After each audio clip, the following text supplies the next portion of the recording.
É isso aí, galera. Então, mais um episódio do Camisa 11. E hoje estou tendo a grande honra de receber Anthony Louis, analista CNPIT, dono, CEO da Resulta Capital, especialista em ETFs. Anthony, cara, que honra. Seja muito bem-vindo ao Camisa 11. Muito obrigado, Anderson. Rapaz, a honra é toda minha. Fico feliz de estar aqui compartilhando um pouquinho de conhecimentos, trocar uma ideia e deixar já desde cara os parabéns aí pela tua iniciativa, conversar com todo o mercado.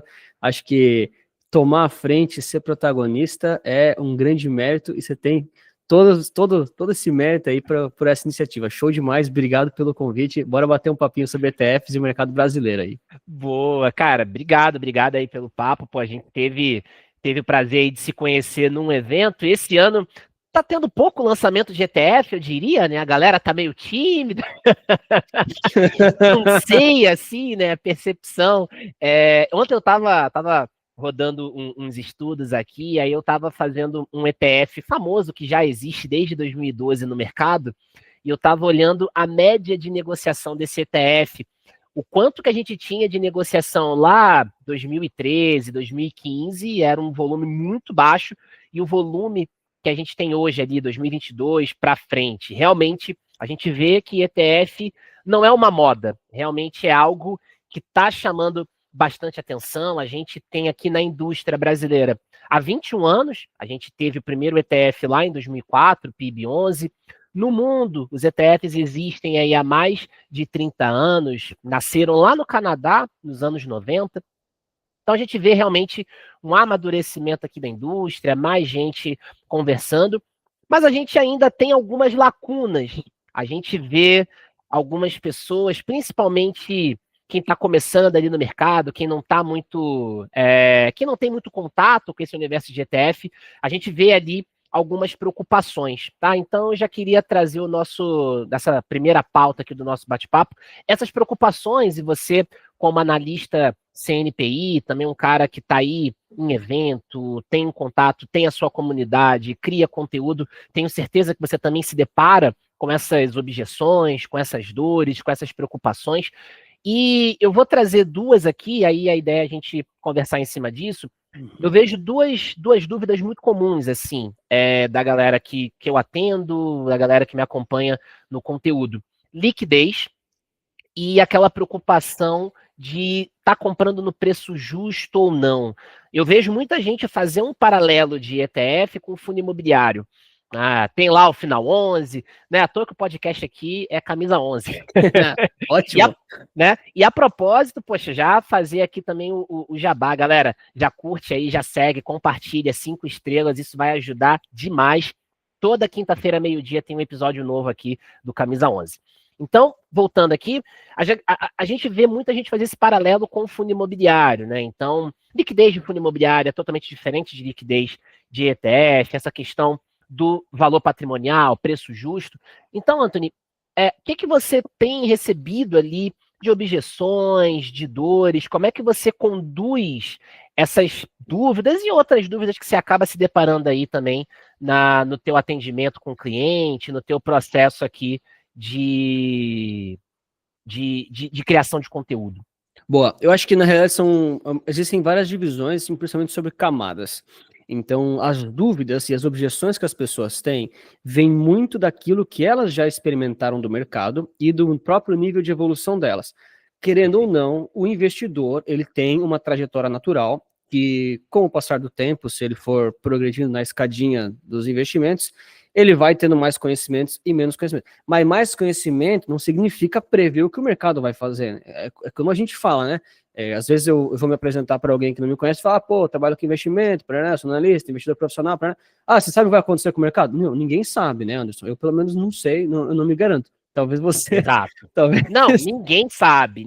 Quem Boa. vende essa garantia tá mentindo, não tem Exatamente. como. Acho que a humildade é Uma virtude. É uma característica. Você fala, pô, peraí, se o cara não se garante, deve ser um bom sinal. Mas beleza. Sim. Agora, falando assim, de quem é um pouco mais iniciante, que não, do tipo assim, não conhece tanto assim os ETFs ainda, as dúvidas mais comuns geralmente são relacionadas à rentabilidade, para ser bem sincero. Ainda existe um certo eu não vou dizer que é um mito, mas uma certa cultura de que o ETF não rende tanto.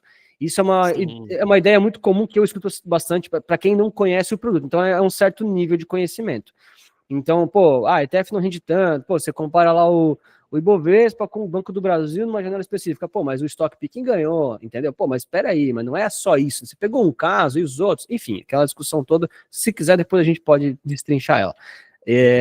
Agora, para quem já entende um pouquinho mais, já conhece um pouco mais o ETF, a questão da liquidez market maker é muito frequente, as pessoas não entendem esse mecanismo, e às vezes elas até entendem e de fato tem problemas, porque o market maker não faz milagre, mas também ainda existe um pouquinho aí de uma certa mística em relação à segurança do produto ETF. O que eu escuto muito, e sim, muito mais recentemente, porque eu entendo que eu também tenho viés, o meu público às vezes já está num nível específico que traz muitas dúvidas que nem sempre é o mesmo que os teus clientes ou que os clientes de outras fases.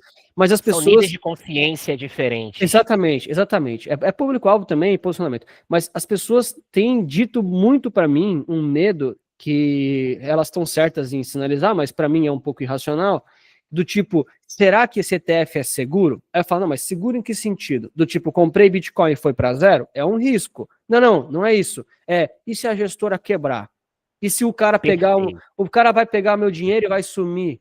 Aí eu fico tipo, não, mas espera aí, cara, você sabe como é que funciona? A gente começa a destrinchar e colocar todas as pecinhas daquele quebra-cabeça, beleza, tem o índice, tem o produto, tem a bolsa, tem a CVM, tem a gestora, aí tem o market maker, tem a auditoria, tem toda a cesta que é comprada, aí depois tem, não sei, a liquidação, a câmara de custódia, não sei o quê. Cara, quando você junta essas pecinhas, para quem não conhece tanto, realmente é complicado, entende? É difícil. Eu não vou falar, você tá errado, você é burro. Claro que não, é difícil, entende? Acho que por isso que eu valorizo tanto o seu trabalho e eu tento entrar nesse bonde para tentar desmistificar um pouquinho disso. Então, uma das maiores dificuldades que eu vejo, pelo menos da minha audiência, que não tem um nível tão... Eles já conhecem muito de ETF, já são um pouco mais críticos, cara, isso aqui é seguro mesmo? E se essa gestora quebrar, o que acontece? Entende? E aí, já respondendo aqui, né, para o pessoal não ficar com dúvida, até o final, sim, claro. Deixar o like, se inscrever no canal, mas é justamente, olha, o risco ele está atrelado ao ativo. Então, se o ativo for para zero, é muito improvável, mas é possível, você pode, enfim, ter uma perda de capital, mas se a gestora quebrar, que efetivamente é o medo das pessoas, as pessoas têm esse medo especificamente, seus ativos vão estar lá seguros num fundo, que é um CNPJ separado, que tem ali toda a questão aí de uma custódia organizada, é tudo regulamentado, não é nada ilegal, tudo é legalizado, tudo é bem regulado. E aí o que vai acontecer é que ou a gestora vai liquidar a preço de mercado, você vai receber o seu dinheiro de volta, pode ser que seja dinheiro com lucro, com algum prejuízo, porque as cotas oscilam, ou então alguma outra gestora vai comprar a operação atual e vai assumir o fundo e vai falar, de agora em diante eu mato no peito, isso aqui é comigo. Geralmente é isso que acontece. Então, né, esse é um caso muito específico, acho que a gente até já se estendeu demais nisso, mas o risco é o do ativo. Então, se o ativo for para zero, é um risco, mas é muito improvável, né? A gente tem que falar porque é importante dar os disclaimers na recomendação de investimento. Total. Mas assim, o risco tá no ativo. Então, se a gestora quebra, alguém assume, os ativos podem ser liquidados e você, como investidor, tem essa tranquilidade. Claro que todo ETF tem um risco diferente. Alguns são mais voláteis, outros são menos voláteis. Tem renda fixa, variável, nacional, internacional. Cara, Estados Unidos, Brasil, global, neutro, diversificado, específico, alavancado, enfim. Mas esse, pelo menos, é um que eu escuto bastante, que eu acho que vale a pena já compartilhar desde já, tá bom? Perfeito. Não, e essa pergunta eu já recebi, ela não é tão frequente no caso da minha audiência e tal, mas eu já recebi também, conversando com cliente, prospect e tal, essa preocupação de e se a gestora falir? Cara, primeira. E é legal porque eu também dou aula de certificações bancárias e a gente fala, um dos módulos é sobre fundos de investimento. E a gente fala sobre a atribuição de administrador, gestor, de direitos e deveres e tal. A gente fala um pouco dessa estrutura, porque o ETF ele é um tipo de fundo de investimento. O patrimônio ele é do cotista. Então, no limite ali, se a gestora, beleza, não vai tocar mais aquela estratégia, liquida tudo e entrega proporcional à quantidade de cotas que cada cotista tem. e vai ser incorporado, vai ser uma outra gestora que vai assumir. E acho importante também pegar um complemento aqui, que é o seguinte: esses processos de liquidação, incorporação, passam por assembleia. Não é que a gestora simplesmente vai, não quero mais, acabou, e não. Isso é votado em assembleia, é convocado uma assembleia de cotistas para fazer a votação. Tá? Então, toda vez que você tem troca de um participante essencial no fundo, é feita uma convocação de assembleia. Então, é importante entender que a gente tem mais essa camada de proteção, porque quem vai decidir também os rumos ali de uma liquidação, de uma incorporação, é o cotista. A gente vê muito esse movimento acontecer em fundo imobiliário. A gente tem visto muito fundo sendo incorporado, fundido, sendo liquidado, por sua vez. E aí esse é um movimento que passa por uma necessidade, tem a necessidade, passa por uma assembleia de cotistas. Então é importante o investidor, né, quem está ouvindo a gente aqui, entender que a gente tem mais essa camada aí de proteção. Boa, eu ainda acrescento mais, tá? E acho que o investidor que não sabe dessas coisas, não é ele só o culpado. As pessoas estão correndo atrás de tirar uma dúvida, entende? Aqui eu vou fazer meia culpa, você vai entrar no jogo, mas eu vou botar aqui no bonde, todo o mercado financeiro brasileiro, cara, precisa ser mais claro, entende? Porque para nós que respiramos esse mundo, a gente fala com as pessoas, é muito fácil, a gente entende, é trivial. Só que assim, as pessoas físicas não sabem, é uma cultura nova. Então, se a gente não tem essas conversas como você está fazendo agora e já fez com tantos outros colegas, essas coisas não vêm à tona e fica mistificado. A gente tem que desmistificar, né? E as gestoras, de novo, vou botar uma culpa nelas no bom sentido, né? Tá a própria bolsa. Cara, a gente precisa ter iniciativas para desmistificar esses conceitos, porque só assim realmente as pessoas vão ter segurança de sentimento, né, que eu quero dizer, se sentir seguras, porque a segurança ela existe a nível de investimento, enfim, de produto e regulamentação, mas para poder realmente falar, não, entendi, cara, entendi isso aqui, faz sentido, acho que para minha estratégia esse talvez se adeque, vou investir. Porque senão sempre vai ficar naquela dúvida, naquela insegurança, é que nem criptomoeda há 10 anos. Era uma grande insegurança. Hoje em dia você já tem muita gente buscando, entende? Porque fizeram um trabalho de conscientização, a palavra foi espalhada, foi simplificado. Tem ainda pessoas que não entendem, sempre vai ter, faz parte. Mas aqui acho que essas iniciativas elas precisam vir para justamente sanar essas dúvidas. Senão o mercado brasileiro sempre vai ficar naquela, tá, mas é seguro mesmo? E se a gestora quebrar? Cara, a gente tem que responder essas perguntas, tem que ser óbvio, entende? Sim, não, total. A gente já vê um amadurecimento, né, da indústria, a gente já vê diversos eventos, a gente já vê muita gente postando conteúdo, LinkedIn, Instagram, YouTube, né, a gente não vê na mesma, na mesma força, eu diria, no mesmo montante que a gente tem para fundo imobiliário, para ações, por exemplo, mas a gente já vê ali alguns outros profissionais também, as gestoras já se movimentando, a gente já vê a B3 trazendo um fomento. E também tem um ponto, e aí, já que você fez a sua meia-culpa, eu vou fazer da minha classe, assessoria, tem muita gente que também ainda não entende como o ETF funciona no lado assessoria, no lado consultoria. Então, da mesma forma que o investidor, ele precisa também saber como funciona, entender como funciona, o profissional na outra ponta, ele também precisa entender como é que funciona, entender quais são as possibilidades, e aí a gente entra na questão ali da distribuição, o modelo de remuneração. A gente tem basicamente dois modelos de remuneração, o modelo comissionado, o modelo fiduciário, o modelo de FII fixo. No modelo de comissão, o ETF ele acaba tendo quase nenhum incentivo, porque é um veículo que paga quase nada de comissão, então você não vai ver muito esse incentivo de usar ETF no modelo de comissão, porque para pensar, você que está ouvindo a gente aqui, vamos supor que o seu salário viesse da comissão. O seu salário, ou seja, a grana para você viver a sua vida, bancar a sua família, bancar a escola do teu filho, da tua filha, você viver, o teu salário vem de comissão. Você vai trabalhar um veículo que não paga muita comissão ou um veículo que paga uma comissão mais alta? Como é que fica?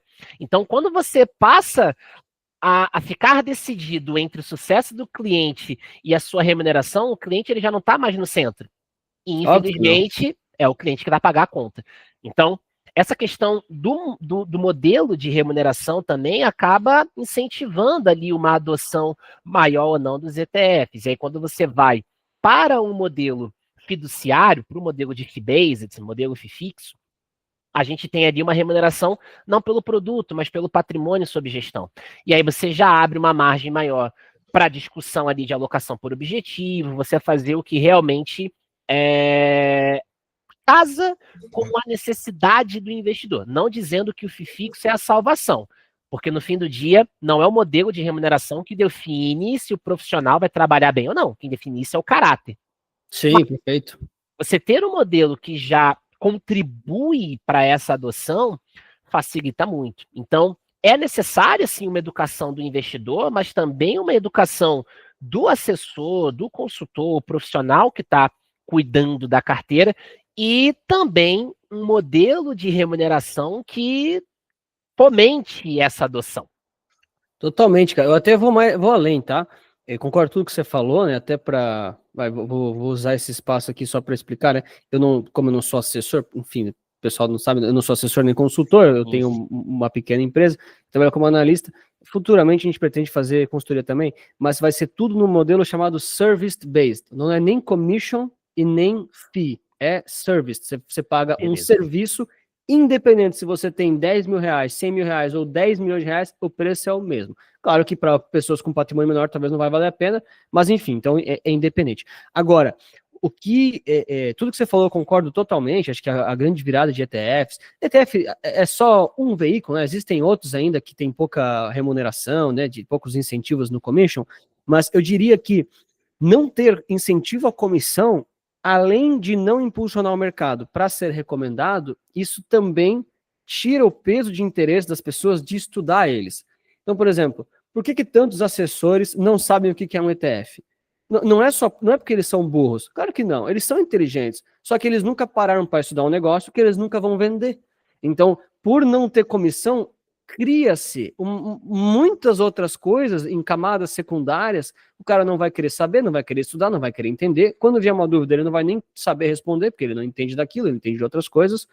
E aí fica naquele lenga-lenga, vamos no português mais prático.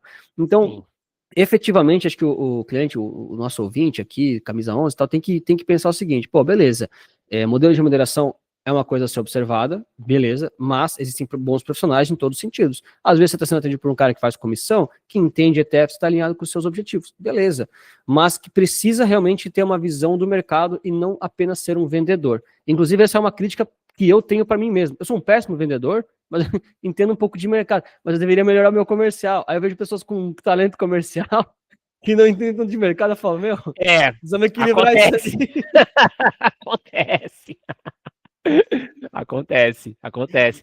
E é isso, cara, mas no fim do dia, a alocação ela tem que ser pensada para o objetivo, né? E até no início da sua fala aqui, você trouxe ali um pouco das inovações que a gente teve, ETF de renda fixa, ETF de multiestratégia, ETF ação brasileira, ETF internacional. Então a gente vê realmente esse ano uma cesta de veículos ficando cada vez mais recheada em diferentes segmentos.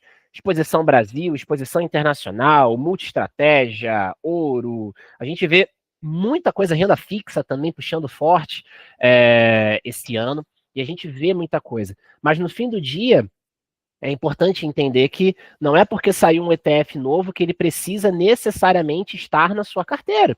Você tem que avaliar a questão do objetivo, né? E aí, até tomando isso como um gancho, tá? A gente vê uma discussão sobre ETF de acumulação versus ETF de dividendo, né? Então, eu sou um cara pró-dividendo, não é à toa que eu também gosto pra caramba de fundo imobiliário e falo, mas para os ETFs, tá? Pessoa física, eu tenho olhado mais para o lado do ETF de acumulação, tá? Mas, de novo, é importante o cliente entender como cada estrutura funciona e daí ele entendeu. Qual que é o objetivo dele? Poxa, eu quero de fato acumular. Ótimo, temos um caminho. Não, eu quero ter o pinga-pinga todo mês. Beleza, olha, você entende quais são, o que está implícito aqui nesse dividendo? Ah, entendo, mas eu aceito e é o que eu quero. Ótimo. Então, no fim do dia, a alocação ela vai depender do objetivo, não tem um certo ou errado, né? Tem o, parafraseando aqui o grande Renato Nobile, da Buena Vista, ele fala muito essa frase, né? Não existe o certo ou errado, mas sim o que é mais adequado. E aí, Anthony, agora trazendo esse contexto, né? ETF de acumulação versus ETF de dividendo. Como é que a tua audiência tem olhado para esse tópico? Fica à vontade também para trazer ali as principais diferenças. Eu acho sempre importante a gente reforçar quais são as diferenças das duas cascas, tá? E como é que tem sido isso na alocação aí, o que você tem sugerido para a galera? Como é que tem sido esse debate aí para vocês aí da Resulta Capital? Boa, maravilha. Vou fazer só 2 comentários antes de falar da acumulação versus dividendo. Acho que esse tema talvez a gente se estenda um pouquinho, acho bem importante. Sim. A frase do Renato, se não me engano, exatamente não existe ETF bala de prata, existe o que é bom para você. Tá? Perfeito, eu isso. Concordo, eu Exato. concordo. E só fazendo um gancho sobre o que as pessoas falam em relação aos ETFs, né? Antes de falar de dividendos e enfim, crescimento, existe muito essa, infelizmente, não sei se infelizmente, mas por esse excesso não, mas pelos lançamentos que houveram agora ao longo de 2025 de ETFs, muitas pessoas torceram o nariz e falaram, cara, só produto, cara, isso aqui virou uma indústria de produtos, isso aqui é ruim, é só golpe, cara, agora estão zoando com a gente. Seguinte, o Anderson já falou, mas eu vou repetir, por isso que eu quis fazer esse gancho para repetir. Não é porque lançam um ETF que é para você, entendeu? Então, assim, às vezes, ele foi pensado para um público bem específico que não é o seu, cara. E tá tudo certo. O seu trabalho, o meu, do Anderson, de tantos outros colegas, os das gestoras, inclusive, é encontrar esses públicos para fazer bons produtos, é saber o que é bom para você, útil para você, de acordo com o seu objetivo e perfil de risco, e todo o resto você momentaneamente descarta para a sua carteira, mas para o mercado pode ter utilidade. Então, fazer uma crítica aqui para a audiência, para o investidor brasileiro, né? As pessoas falam, pô, isso aqui não é bom, então não devia nem existir. Não, espera aí, cara, às vezes é bom para uma outra coisa, tá tudo bem, não é para você, tá tudo certo, cara. Então, é que nem ir no supermercado. Eu trabalhei num grande grupo de supermercados antes de fazer uma migração todo o mercado financeiro, eu trabalhava na área de melhoria contínua. E as lojas grandes tinham um mix de 14.500 produtos, SKUs, a gente fala, né? Então, quando a gente vai no supermercado, a cesta média de uma pessoa é em torno de 100 a 150 itens. Mas você geralmente compra os mesmos. Você não vai no mercado comprar as mesmas coisas ou tu fica comprando coisas diferentes? Não, cara, é a mesma coisa. Quase a mesma coisa, quase a mesma coisa. Mesma marca, mesmo dia, mesmo tamanho, não é a mesma coisa? Às vezes você foge um pouquinho, mas assim, geralmente é a mesma coisa. Só que assim, você compra, cara, 1% do mix de um supermercado, todo o resto é inútil. Mas assim, tem que estar lá porque para outras pessoas é bom. Então eu faço essa analogia para as pessoas entenderem que, pô, esse ETF é um lixo. Bom, talvez para sua carteira realmente nunca deva entrar, mas talvez para outros objetivos, pessoas, perfis, às vezes é para um fundo, às vezes é para uma pessoa física com outra fase, talvez faça sentido. Então tirar um pouco dessa ideia do brasileiro, isso eu vejo bastante, tá? Por isso que eu fiz questão de deixar esse parênteses. Não, e você fez um golaço. Meio off-top. É uma crítica que eu tenho também. Sim. Porque isso aqui é um lixo. Tá, cara, mas talvez só não é para você. Para outros tantos pode ser bom. E se for um lixo, o que vai acontecer? O mercado vai rejeitar, vai ter patrimônio líquido nulo e a gestora vai ter que fechar o ETF, tá bom? E as pessoas ficam sentidas, pô, estão lançando qualquer coisa, agora qualquer coisa estão lançando produto. Cara, lá nos Estados Unidos tem mais ETF do que ações, entendeu? Então, assim, não é sobre comprar todos, é sobre saber selecionar os certos, entende? E tá tudo bem. Exatamente. Só um parênteses, precisei um desabafo aqui. E, cara, foi golaço, porque eu também tenho essa dor. Recentemente a gente tem visto algumas críticas ali, a gente já até conversou também sobre isso e tal, a gente teve alguns lançamentos, e aí soltaram algumas críticas, não, porque é um absurdo, a gestora tá surfando o hype, e que não vale a pena, é péssimo. Não, peraí. Não é que é péssimo, é porque esse veículo que foi lançado, ele é para um contexto específico, e aí tudo bem, e aí você vai ter aplicação. E aí, só para tirar a curiosidade da galera, né? A gente tem 2 ETFs no Brasil que dão exposição em Tesouro Selic. Por conta do prazo médio de carteira deles, tá? A gente tem ali um imposto de renda de 25%. Né? Poxa, se você olha para o Tesouro Selic, você tem um imposto de 22,5 até 180 dias. Só que esses dois ETFs, que é o LFTS e o NCDI, da Nuasset e o LFTS da Investo, cara, você vai ter ali 25%, e sempre vai ser 25%. Só que o ETF não tem IOF e o Tesouro Selic tem. Então, se você pega uma janela curta, e a gente já fez esse estudo, a gente já conversou sobre esse estudo, quando você tem uma janela de curto prazo, cara, os ETFs, eles podem fazer sentido, tá? Agora, para uma janela aí, poxa, estou guardando para uma reserva de emergência. Aí realmente já a conta já não fecha tanto. Então, o ETF não tem aplicação? Cara, não, peraí, não é bem por aí. A gente também tem ETF de fundo imobiliário, até gravei, você também conversou com o pessoal da Red, a gente tem ETF de fundo imobiliário, é para um outro contexto. Né? E se você. E se a galera tiver o mínimo de preocupação de conversar com a gestora, vai e perguntar isso, a gestora vai falar abertamente: olha, eu fiz pensando nesse público, nesse segmento. É só perguntar. É só perguntar.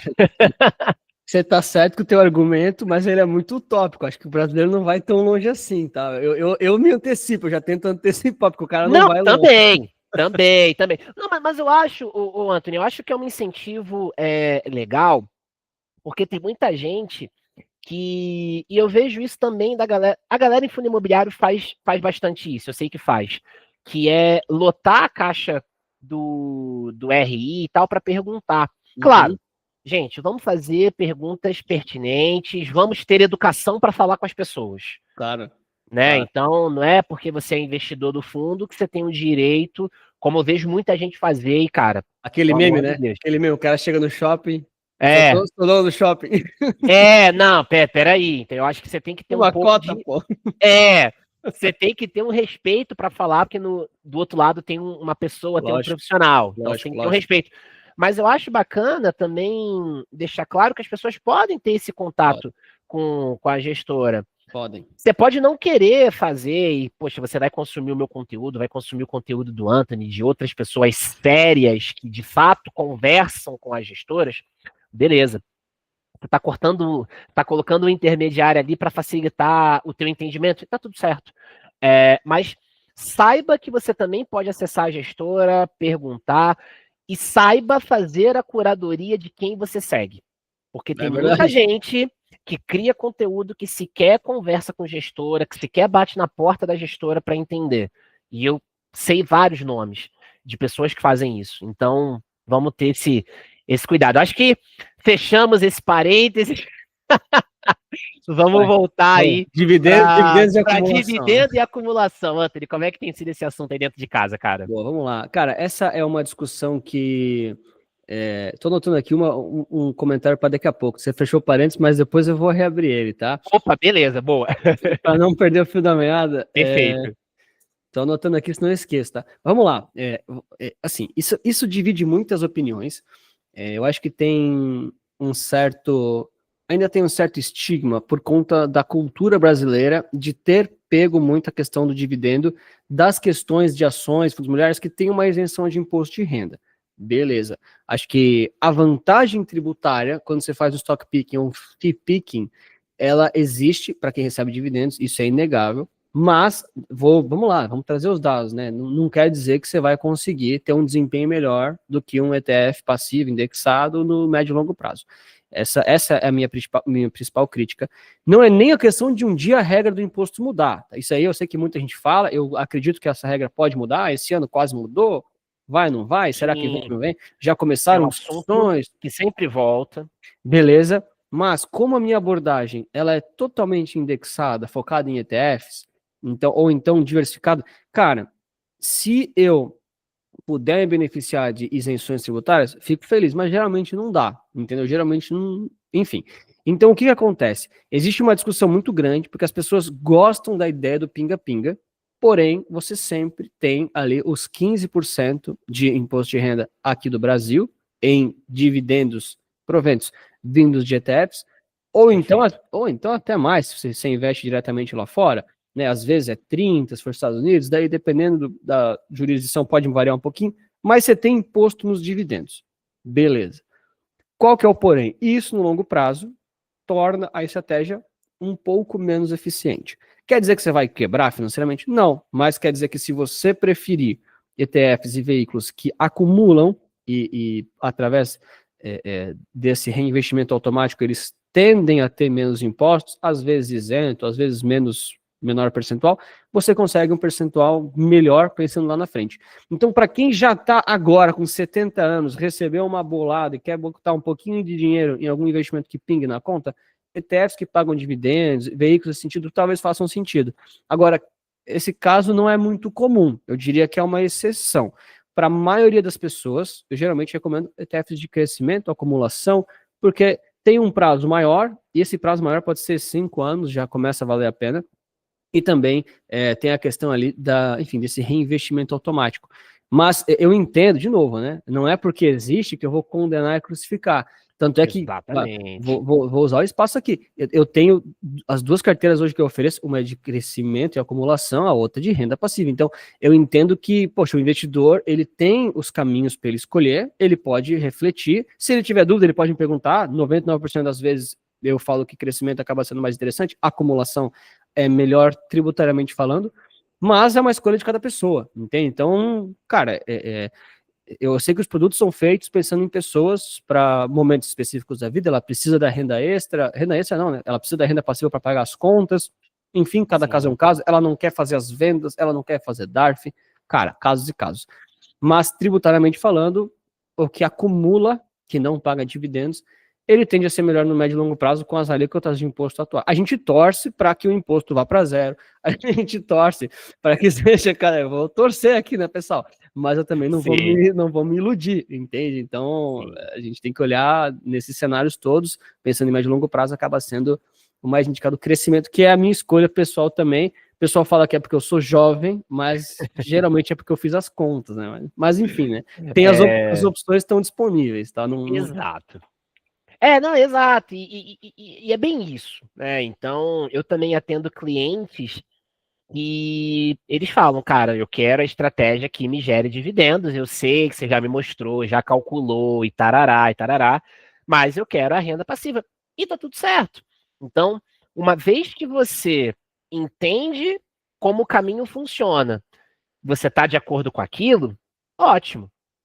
Beleza, você tá ciente, você tá de acordo, pode não ser a melhor estratégia, mas na sua cabeça é a estratégia que vai te atender. E eu até costumo dizer, Anthony, que o dividendo ele tem um caráter psicológico muito forte, porque quando a gente está falando de investimento, é importante o conhecimento técnico, é importante eu saber interpretar as informações, saber onde buscar, saber avaliar tudo isso. Só que, cara, não é só o técnico que define se eu vou ter um bom resultado ou não, é o comportamento.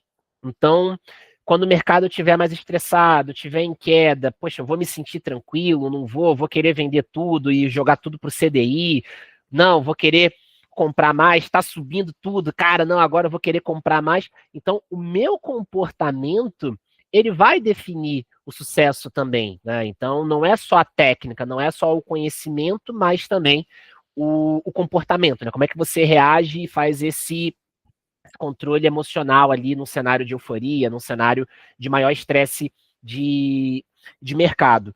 E aí, beleza, uma vez que você entendeu tudo isso e tem lá os seus objetivos definidos, a gente vai conseguir escolher. Só que é importante deixar isso muito claro. Quando a gente fala e você usou um termo que eu também gosto de falar, porque quando você fala ETF de dividendo, na cabeça que a gente tem, o dividendo ele é isento. Só que o dividendo, o dinheiro que é pago pelo ETF, a renda paga pelo ETF, não é isento. Então, eu também gosto de falar ETF de proventos.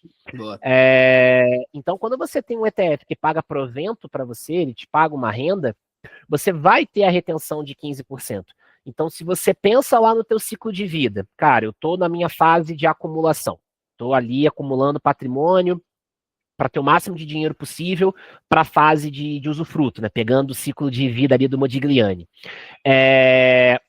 Se você está na fase de acumulação e vai recetar lá usando um ETF que gera renda, naturalmente e mesmo que você reinvista todo esse dinheiro que você receba, não vai ser o todo, porque uma parte você perdeu para imposto.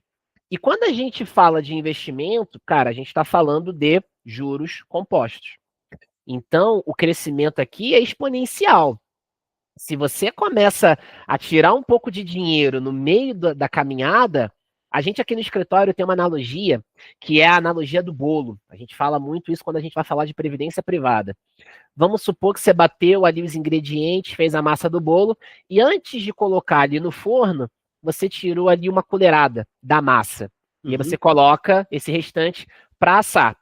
O bolo cresceu, mas aquele buraco que você deixou na massa, ele também cresceu. Então, é para poder fazer uma apresentação um pouco mais lúdica, assim, desse efeito. Uma colherada crua antes Isso, antes de ir para o forno. Isso, ela é menor do que depois que ela expandir, né, cara? Exato. Claro, isso é nítido. Exatamente. Então a gente usa esse exemplo mais lúdico aqui para entender, para ilustrar esse efeito de retiradas antes de um determinado vencimento. Então, quando você tem um ETF de proventos, aquele que vai te pagar mensalmente uma renda, você vai ter a retenção de 15%. Então, se o ETF anunciou R$1, você não vai ter R$1 para reinvestir, você vai ter 85 centavos. E aí, naturalmente, você vai tendo menos dinheiro para reinvestir, porque você já está tomando uma parte como retenção de imposto. Ao passo que num ETF de acumulação, o que ele recebe internamente é isento. Então, o dinheiro que o ETF recebe ali pelos investimentos que ele tem é isento. Quando ele reinveste, ele está reinvestindo tudo. E aí se você for pensar na dinâmica da operação, pensa no seguinte, você tem um ETF de provento. Beleza, você investe naquele ETF, passou lá Datacom, você estava com as cotas, tempinho depois você recebeu o provento. Retenção de 15% na fonte, você vai reinvestir. Então, aquele capital vai voltar lá para dentro do ETF. Essa foi a dinâmica. Você tem as cotas, recebeu dividendo, reinvestiu, beleza, comprou mais cotas. Quando você tem um ETF de acumulação, é exatamente isso que está acontecendo, porque o ETF ele pega automaticamente e reinveste. Então, a diferença operacional é que o dividendo não está passando para sua conta, tomando a retenção de 15%. Então, eu tenho adotado essa sequência lógica para o investidor entender a operação. Quando você tem um ETF de provento, o dividendo vem para a tua conta, tomando 15% de imposto e você reinveste. Beleza. No de acumulação, tô aqui, eu estou reinvestindo automaticamente. Então você está recebendo esse dividendo, ele só não está passando para sua conta, tomando uma retenção de 15%. Coloca isso numa janela de longo prazo, cara, isso é um golaço.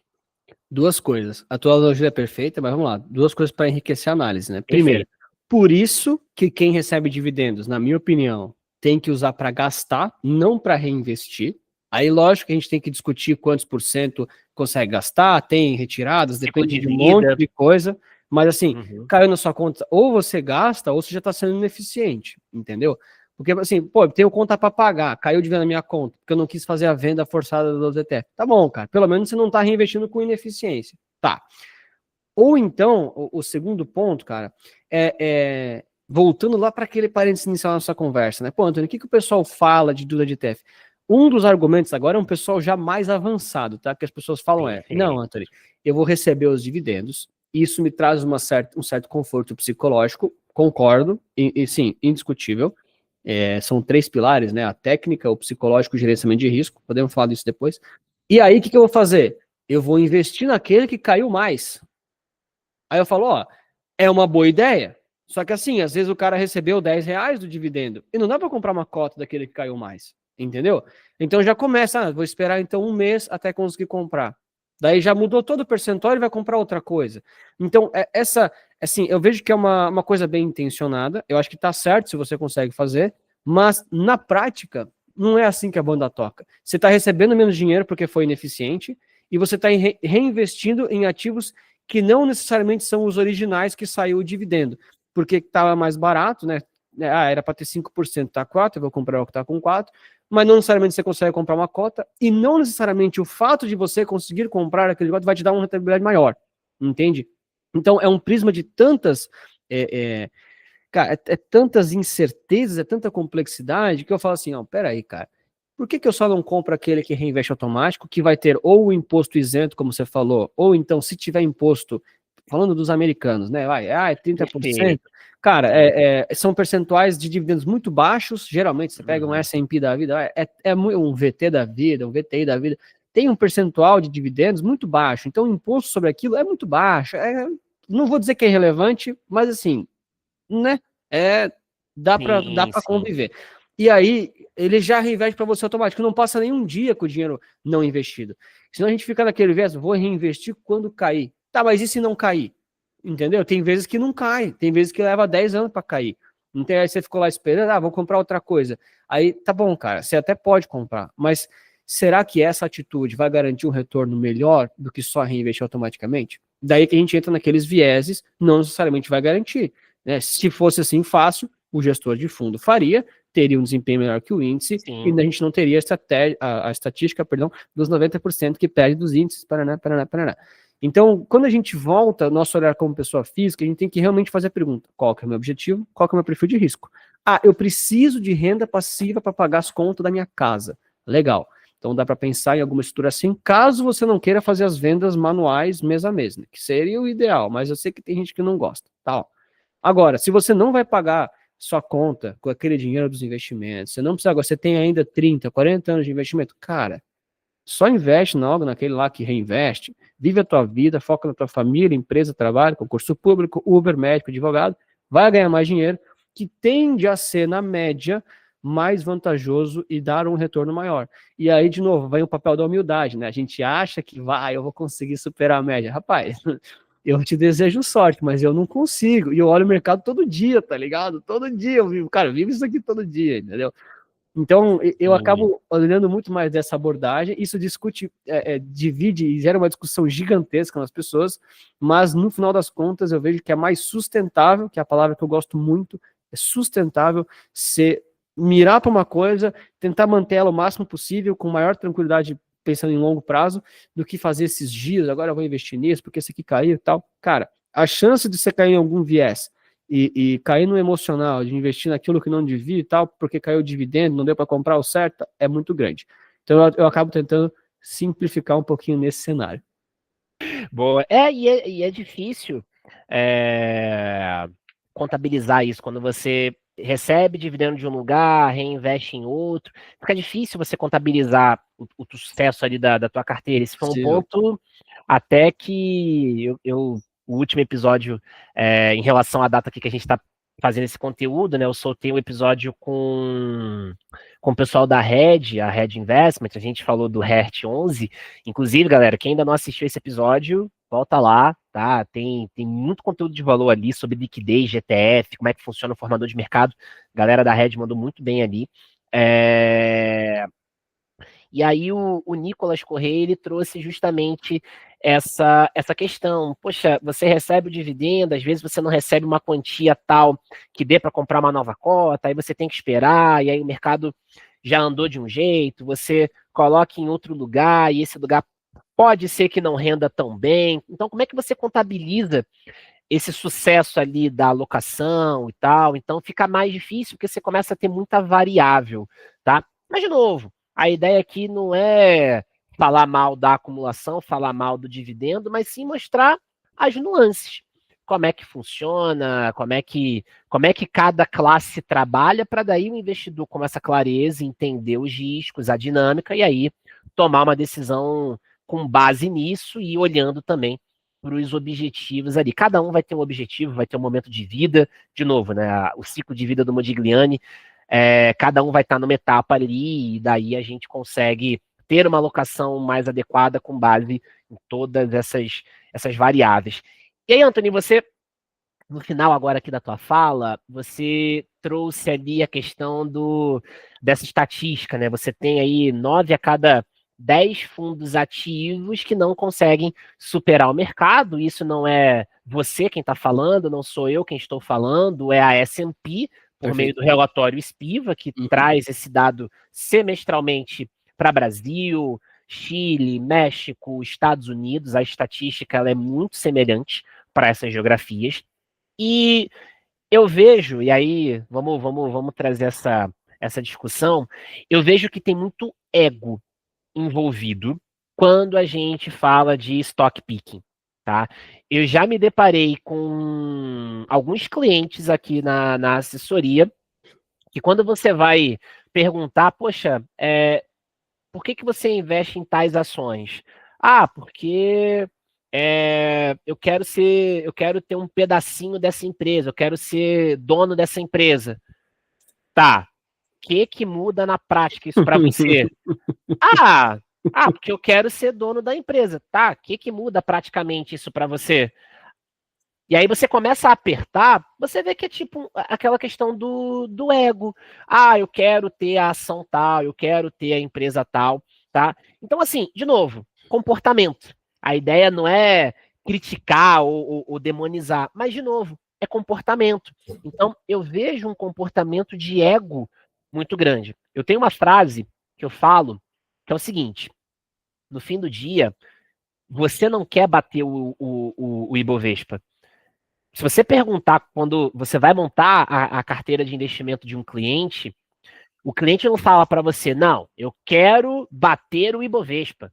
Eu quero que a minha carteira bata Ibovespa mais 3. Não, ele vai falar, eu quero viajar com a minha família uma vez por ano, eu quero trocar de carro daqui 3 anos, eu quero ter grana para custear a faculdade do meu filho, da minha filha, eu quero daqui 20 anos não depender exclusivamente do INSS. Eu nunca atendi, e olha que eu já atendi mais de 100 pessoas, eu nunca atendi alguém que virou para mim e falou, o meu objetivo é bater o Ibovespa. Eu nunca ouvi isso. Então, poxa, vamos destrinchar as principais características dos ETFs, olhando para essa exposição em ações. Eu tenho um índice que tem critérios bem definidos de inclusão e exclusão de ativos. Então, se aquilo que está perdendo fundamento não está mais aderente ao índice, out, ele vai sair. E aquilo que está aderente vai entrar. Então, a gente tem esse ajuste sempre com base em fundamento. Todo índice tem uma metodologia própria e um embasamento teórico, não é alguém tirou aqui da cabeça. Não, todo índice tem um embasamento teórico. Todo índice tem um embasamento teórico. Beleza, então eu tenho isso. Segundo ponto, rebalanceamento.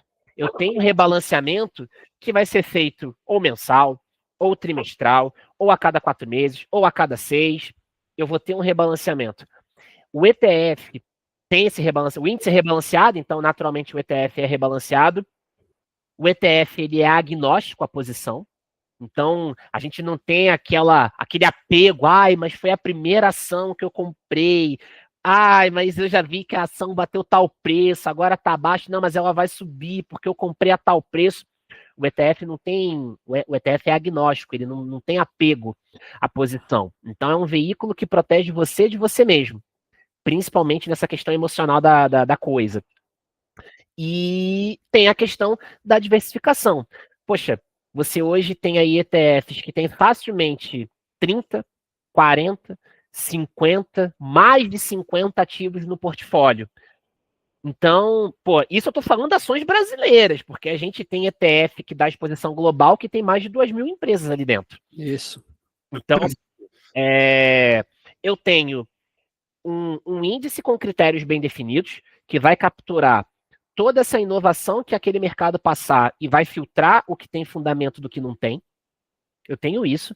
Eu tenho um rebalanceamento que acontece de forma agnóstica, onde eu não vou interferir, então eu não vou ter chance para ter um viés emocional meu ali no ETF, né, dentro da carteira do ETF. Eu tenho uma diversificação ali dentro, eu tenho uma otimização de tempo, de custo, dependendo da corretora que você investe, você vai ter custo mais baixo, você tem essa otimização de tempo, porque uma coisa que eu percebo, atendendo o cliente, todo mundo quer comprar tudo, até declaração de imposto de renda. Todo mundo quer encher o carrinho, quer comprar 15 fundos imobiliários, 15 ações. Chega em março de todo ano, ai, que trabalheira esse negócio de imposto de renda. Filhão. Pois é. Não, são as dores do crescimento. e mais, né? E mais, né? O que tá dando lucro e o que tá dando prejuízo, né? Na sua estratégia. Como é que você rebalanceia? Como é que você controla? Quais são os Exato. critérios? Eu vou fazer alguns parênteses, Anderson. Assim, eu sei que você Boa. falou várias coisas, eu até anotei aqui algumas. Eu sei que você. Eu acho que você é um cara muito educado. Eu me espelho em ti para tentar ser mais educado, entendeu? Eu quero ser mais assim. Eu já ouvi esse comentário de outras pessoas eu acho que é também. porque eu sou Você é meio muito jovem. político. Não. Assim, como eu trago muito caso de cliente e tal, e também falo de gestor e tudo, então eu falo com a maior cautela possível. Porque, de novo, né, a gente acabou de falar dessa questão da gente ter respeito com o profissional, então, pô, eu procuro Perfeito. ser o menos criador de polêmica possível. Eu tento ser, mas acho que não sei, deve ser genético isso aí. Vai, ó, vou te falar um negócio, cara. Vamos lá. Você falou sobre o ego dos stock pickers, pessoa física. Pessoal, a gente já ouviu, eu sempre, nos meus vídeos sempre tem as pessoas comentando, mas tal gestor é um cara espetacular e conseguiu. Sim, ele é a exceção. E ninguém garante que ele vai conseguir ser. Mas ele é a exceção. Tá bom. Todos os outros as pessoas esquecem. Então aqui, vamos lá, principalmente falando de pessoa física que quer fazer o stock pick. Não estou nem falando de imposto de renda, que esse BO aí é gigante, exato. mas Sim. vamos lá, né? Vamos falar aqui de performance objetivo e sustentabilidade para daqui a 20, 30 anos. Legal.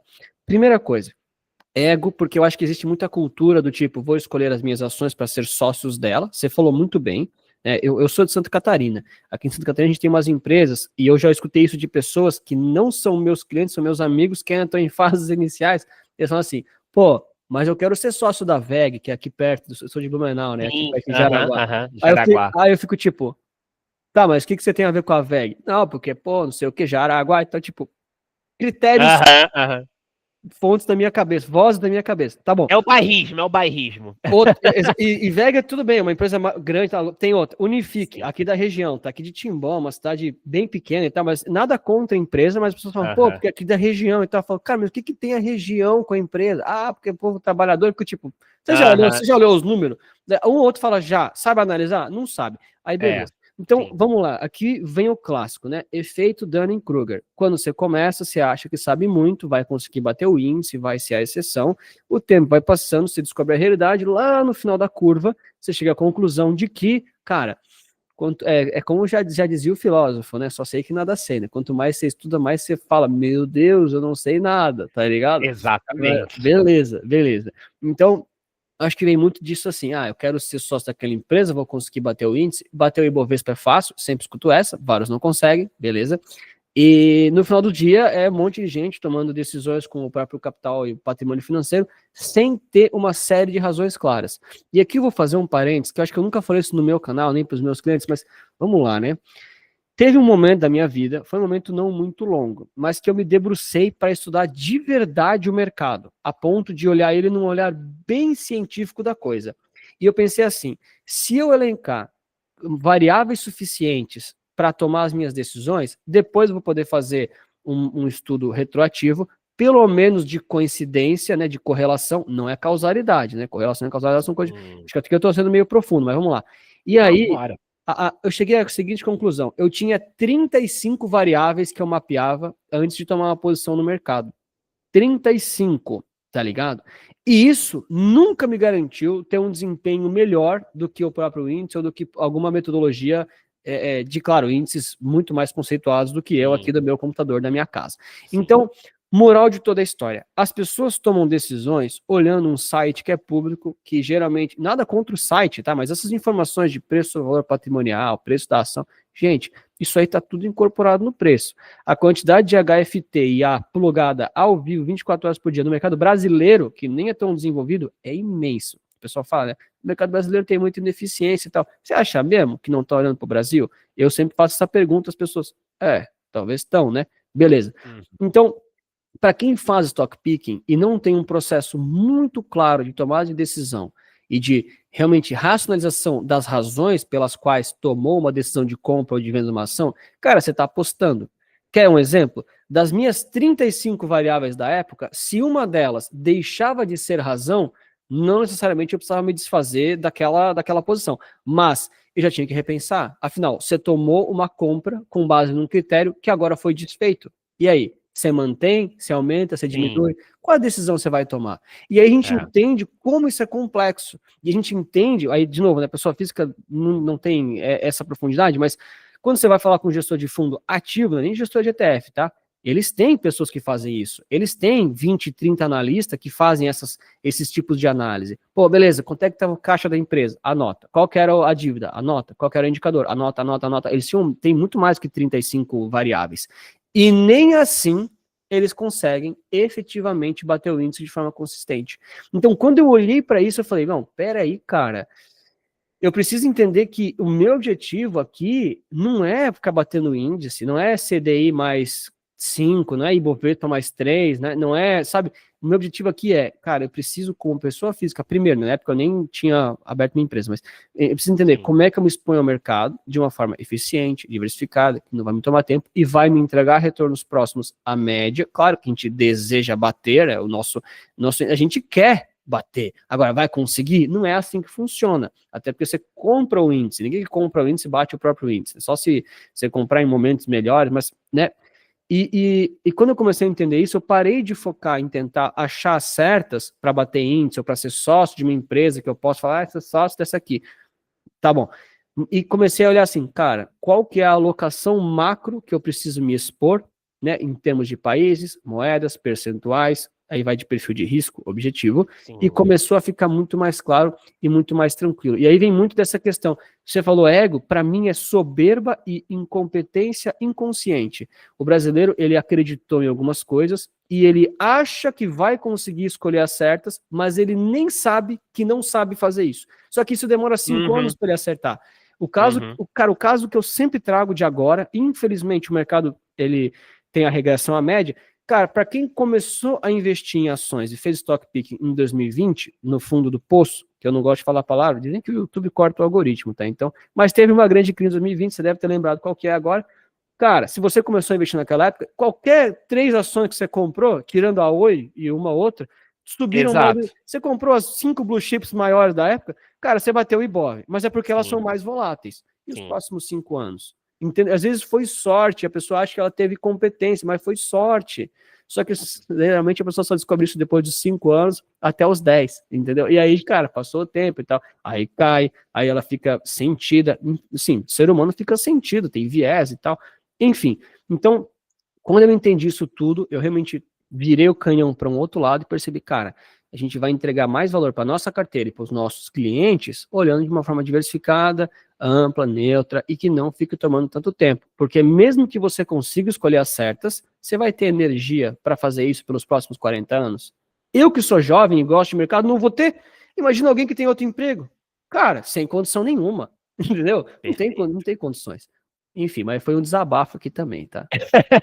Cara, não, assim, eu acho muito legal, porque você também atende, você tem a tua audiência e pode existir ali uma certa sobreposição das nossas audiências e tudo, mas você também vai ter ali percepções suas, você tem a sua caminhada, tem a sua jornada. Então, eu acho legal trazer esse misto ali de percepções e opiniões, porque, cara, no fim do dia, são dois públicos que tem ali as suas semelhanças, mas também tem as suas diferenças e tal, mas a gente vê que algumas coisas elas acabam convergindo. E essa questão do ego é uma coisa que eu reforço muito. Porque, cara, de novo, você não está preocupado.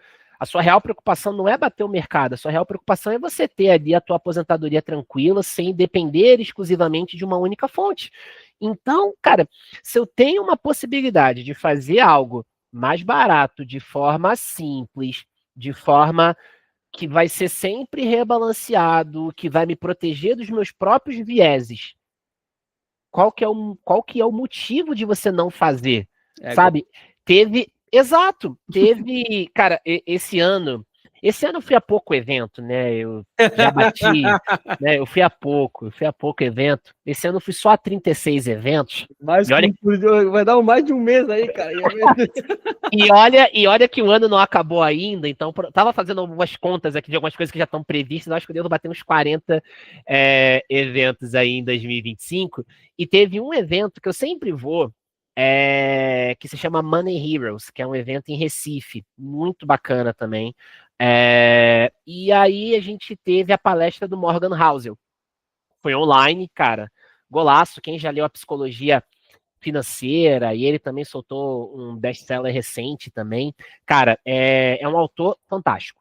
E aí ele teve lá a palestra do Morgan Housel, e aí uma das perguntas que foi feita, na verdade foi a última pergunta que foi feita, ela foi feita seguinte, o cara da plateia perguntou, Fernando Delgado, lembra o nome do cara porque a gente começou a se seguir, e consultor financeiro, o cara sensacional também.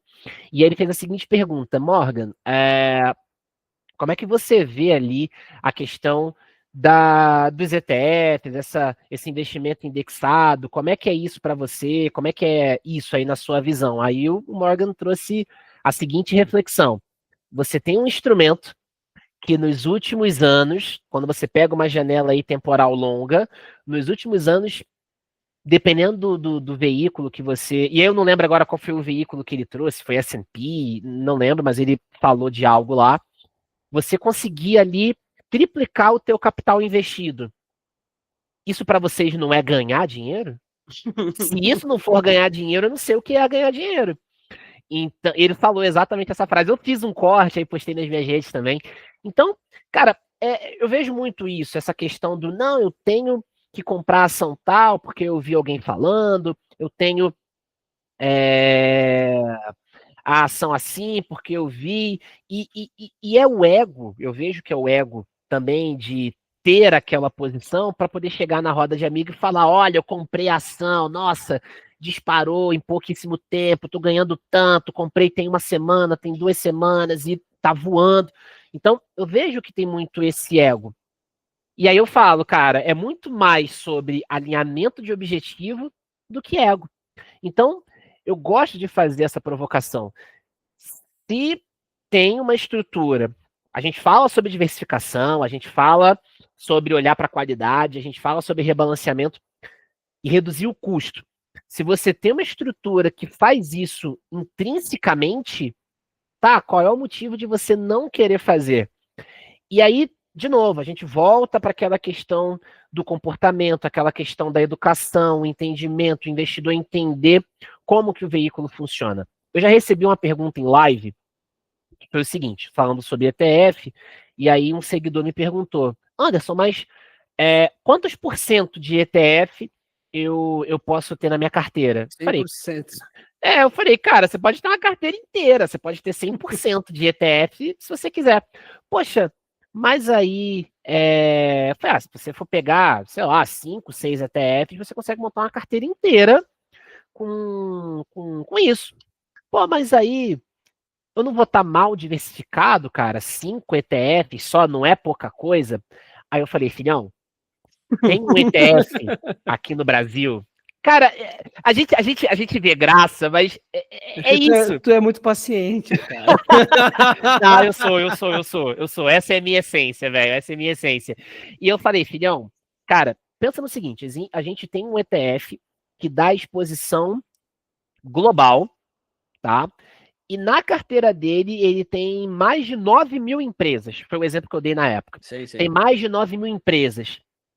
Você realmente acha que você vai estar mal diversificado acessando um veículo que te expõe em mais de 9 mil empresas? Sabe por que ele acha que não? Vou fazer um parênteses. Porque Claro. ele aprendeu que ele tem que estar diversificado comprando 10 empresas. Só que as 10 empresas que falaram para ele são todas brasileiras dos mesmos setores correlacionadas. Então, por isso que eu disse antes, a questão da incompetência inconsciente. Muitas vezes esse investidor, ele acha que ele está se diversificando, comprando 10 bancos, mas todos os bancos tendem a andar para o mesmo lado. Um ou outro vai desfoar um pouquinho, entende? Exato. Quando, no caso, as 10 mil empresas que você citou ali, cara, elas vão estar setadas, né, e amarradas em percentuais que vão variando conforme o tempo, em diferentes países, moedas, assim por diante. Por isso que eu digo, falta essa cultura da informação, e infelizmente não é o caso que você está falando, né, mas o cara que comprou a ação e falou, minha ação subiu nas últimas 2 semanas, esse cara que vai pro bar se vangloriar disso, ele é um apostador.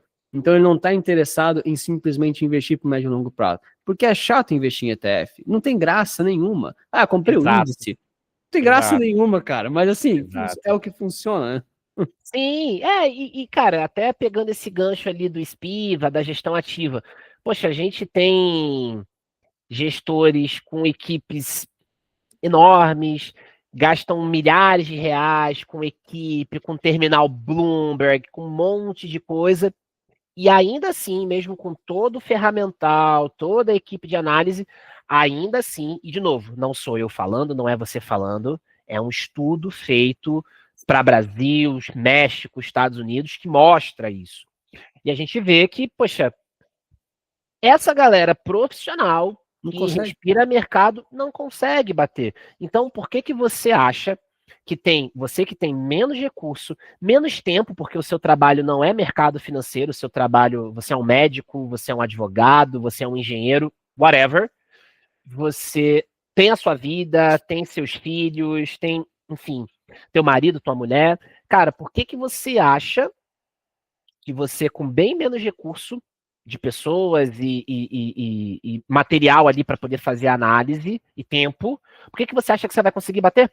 Parênteses bem importante. Parênteses bem importante. Sim. Tá, então vamos fazer o seguinte: eu vou comprar uma Bloomberg pro nosso espectador aqui. Cara, Bloomberg é tipo uns 10 mil por mês, tá? O pessoal às vezes não sabe essas coisas. O pessoal acha que é só. Sim, sim, sim. Não, é Boa. 50, 10 mil por mês, tá? 10 mil reais por mês. Você compra uma Bloomberg aí, né? No caso, esses fundos têm tipo para 200, 300 pessoas. Isso sai do bolso de alguém. Aí, beleza. E aí, cara, você, né? Vou pagar uma bolsa para você, vou te contratar na Resulta Capital, né? Manda o currículo. Aí quero ver você bater o índice. Sabe qual que é o problema? Não é nem isso, cara. No telefone desses gestores tem contatos que a gente não tem. Entendeu? Eles conhecem donos de empresas, CEOs de empresas, eles têm contato no mercado. Não estou falando que é informação privilegiada, estou falando que é simplesmente eles têm contatos do meio, simples assim. E nem assim, que, cara, informação é uma das coisas mais valiosas do mundo, tirando o tempo, né? Mas é uma das coisas para o mercado financeiro mesmo, quem tem informação tem tudo, né? Cara, nem Exatamente. assim dá para bater o índice de forma consistente e fácil. Então eu entendo que as pessoas citam Warren Buffett, citam o Barsi, citam Ray Dalio. Cara, pô, é, é, todos eles são admiráveis, espetaculares. Agora, eu não tenho coragem de me comparar ao Warren Buffett. Assim, na boa. Também não. Também Desculpa, não. admiro, leio, estudo. Agora, eu não vou conseguir replicar o cara, tá ligado? Sim. É simples assim, entendeu? E a Perfeito. pessoa física, na minha opinião, tem que pode considerar se posicionar dessa forma também.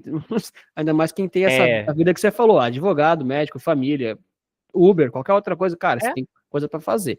Então eu sempre trago esses exemplos como um lembrete saudável para a gente se posicionar. Então, não é possível, Anthony? Não, possível mas não é provável, entende? E não sou eu falando, você falou, é a espiva, é o estudo, é a estatística, enfim. Você que divide opiniões, isso, né? Mas a gente é realista.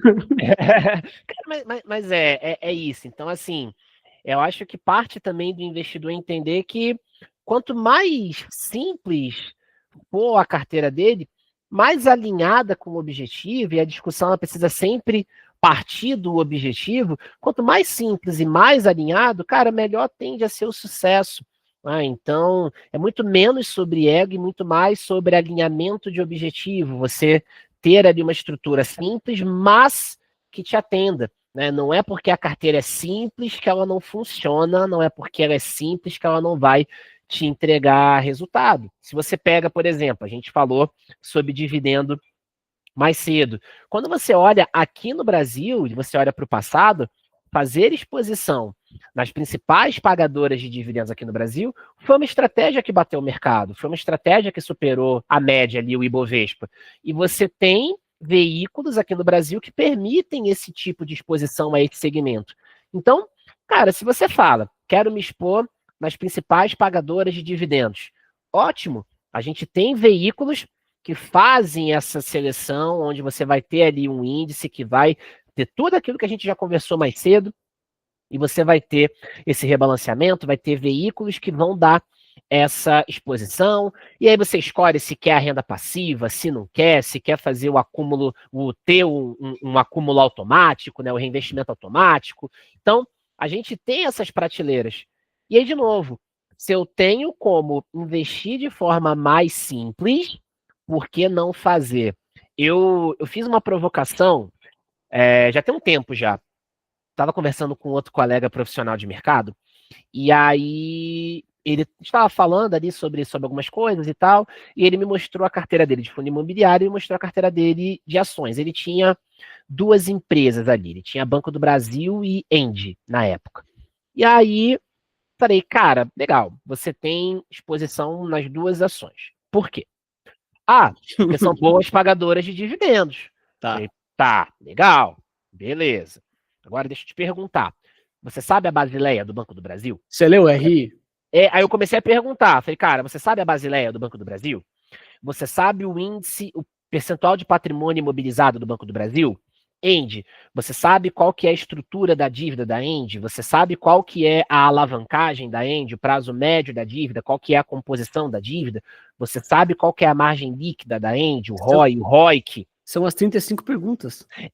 Eu falei aqui, para quem nunca ouviu falar disso, eu tô falando de indicadores fundamentalistas. Cara, eu falei alguns, tá? Existem outros vários. Falei alguns.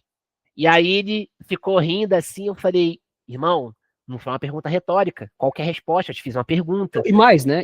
E os dos concorrentes? Você sabe? Dos pares. Pra ter escolhido esse, você sabe? Exato.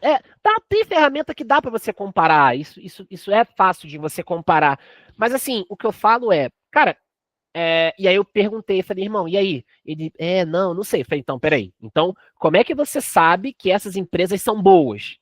Então, você confiou em alguém que falou para você que as empresas são boas. E tem um filme que eu vi na Amazon, eu não lembro agora o nome do filme, se eu não me engano, é Dinheiro Fácil. Acho que é Dinheiro Fácil, que conta a história daquele caso da GameStop, que a gente teve lá nos Estados Unidos. Sim. Tá na Prime. E aí tinha um cara lá que era Keith alguma coisa, que era um analista e tal, e ele começou a fazer vários estudos, vários estudos, e aí começou a investir em GameStop e começou a fazer vídeos publicando isso. E aí começou a gerar todo um efeito de manada, porque ele tinha todo um jeito irreverente de falar, e as pessoas acompanhavam ali, ele falava do jeito que o povo entendia, então ele estava ali comprando, tirando graça, tirando sarro, e aí você começou a ter um movimento muito grande, e aí, tô falando do mercado americano, você começou a ter um movimento muito grande de compra em GameStop, tinha muito fundo que apostava na queda da empresa, porque a GameStop é uma loja que vende jogos. Uhum. E aí a galera começou a comprar, os fundos estavam operando estavam operando vendido, e aí o que você tem, para eu não ter mais prejuízo, o que eu tenho que fazer? Eu tenho que parar a posição e comprar. Você vai estopar, né? Você vai estopar. Tá vendido. Você tá vendido, só que você tem que estopar a posição, o que você vai fazer? Você vai comprar. Só que se você compra, você tá subindo o preço. Isso. E aí é o que a gente chama de short squeeze. Isso. E aí, esse cara, o Keith alguma coisa, ele publicava esses vídeos, então ele comentava a análise que ele fazia, ele comentava o movimento que ele fazia, e ele tinha uma comunidade desses fóruns online que ele publicava isso. Como ele começou a mexer com gente grande da indústria, começaram a boicotar o cara. E uma das coisas que fizeram foi o quê? Interromper a comunidade dele no fórum. Ou seja, as pessoas estavam acompanhando, faziam exatamente o movimento que ele está fazendo, então quase um copy trade que a gente tem. Sim. A galera ia copiando o movimento dele e do nada esse cara não publica mais nada, porque ele foi boicotado. Sim. E aí tem um trecho do filme que mostra algumas pessoas reagindo a isso. Tipo assim, cara, e aí? O que eu faço? Eu compro? Eu vendo? Por quê? Você está tomando uma decisão não é com base na sua interpretação. Você está copiando o que alguém está falando para você, o que alguém está fazendo. E aí, se aquele cara para de falar, para de publicar alguma coisa, e você está com ativo na mão, e aí? Você vai fazer o quê? Você vai comprar mais? Vai vender? E aí? Então, de novo, cara, não estou falando que não é válido você consumir conteúdo via podcast, via YouTube. Estamos aqui, ora pois. Claro. O ponto é você entender como o veículo funciona, avaliar se ele está aderente para a tua estratégia. Aí sim, uma vez que você entendeu e fez essa ponderação, aí beleza, mas não é confiar cegamente porque alguém falou que é compra ou venda. Exatamente, e até um parênteses, tá? Para quando a gente está fazendo uma exposição em uma ação específica, como o GameStop, por exemplo, seja lá se você está vendido ou comprado, eu vou mais além aqui, tá? Cara, você tem que ter certezas e camadas de análise muito mais profundas do que quando você está se expondo através de um ETF. Então é muito mais fácil você entender o porquê que comprar um ETF em tantos por cento para sua carteira por X anos é mais interessante do que, pô, quantos por cento agora vamos expor nessa ação aqui, depois vou ter que girar e não sei o que lá. E talvez isso seja bom, mas talvez não seja tanto assim, geralmente não é. Então, é muito mais fácil e sustentável você entender assim, pô, beleza, tem que me expor nesse ETF, tantos por cento, você entende as razões e lá dentro, a troca que vai acontecendo é o próprio ETF que vai fazer. A sua obrigação é uma só, é deixar 10% nesse aqui, 20% naquele ali, 60% naquele lá. Aí, claro, depende de um monte de coisa. Então, eu vejo que é muito mais sustentável ter essa abordagem e você fica realmente menos dependente do que, pô, agora, pô, long nessa aqui, short naquela, é complicado. Aí depois aquele cara some, por mais que ele era bom, aí você vai fazer o quê? Entende? Então, realmente é muito difícil. Exato, exato. Eu fui pesquisar aqui enquanto você falava, de fato, o nome do filme é Dinheiro Fácil, tá na Prime Video. É um filme muito legal, que mostra essa questão, mostra todo esse caso, né, da GameStop, essa dinâmica. É um filme muito tranquilo de entender e tal, e aí ilustra bem essa questão do cara, eu tô seguindo o que alguém tá me falando ali para fazer e do nada esse canal sai do ar, esse cara não fala mais nada, e aí, você que foi seguindo cegamente aquilo, você ficou a ver navios, como é que fica?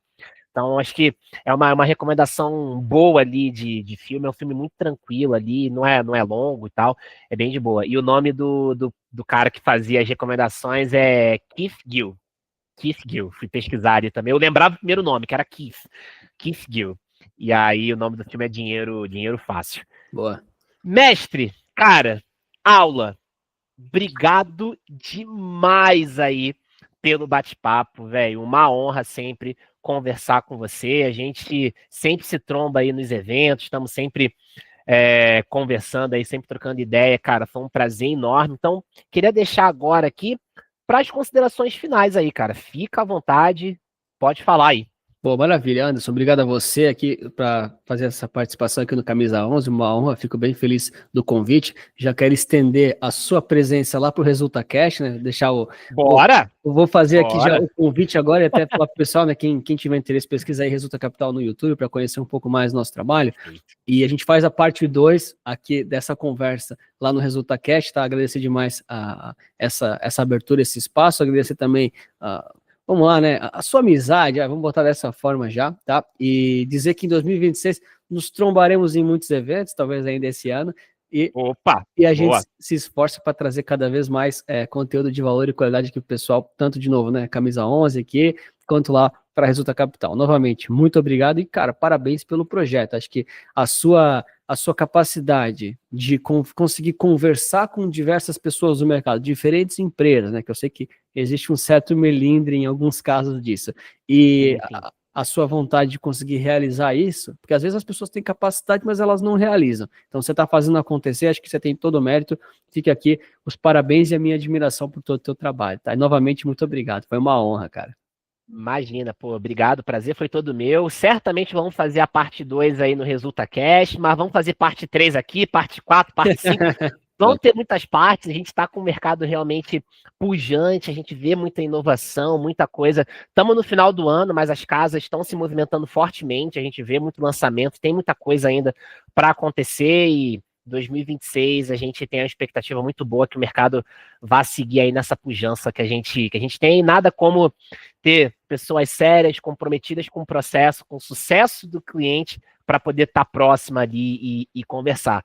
Pessoal, então é isso, obrigado, espero que o conteúdo tenha ficado claro. Cara, já segue aqui, dá as 5 estrelas, poxa, fez sentido, compartilha o conteúdo, toda quinta-feira, meio-dia, tem conteúdo novo, tem vídeo aqui, tanto lá no meu canal do YouTube, A Hora do Investimento, quanto aqui no Spotify, Camisa 11, tem também as redes sociais aí do Anthony, tá? Resulta Capital lá no YouTube, Resulta Capital também no Instagram, já segue, cara, um trabalho brilhante, de muito valor. Então, é isso. Muito obrigado pela participação, meu irmão. Tamo junto. Forte abraço. Valeu. Valeu, abraço.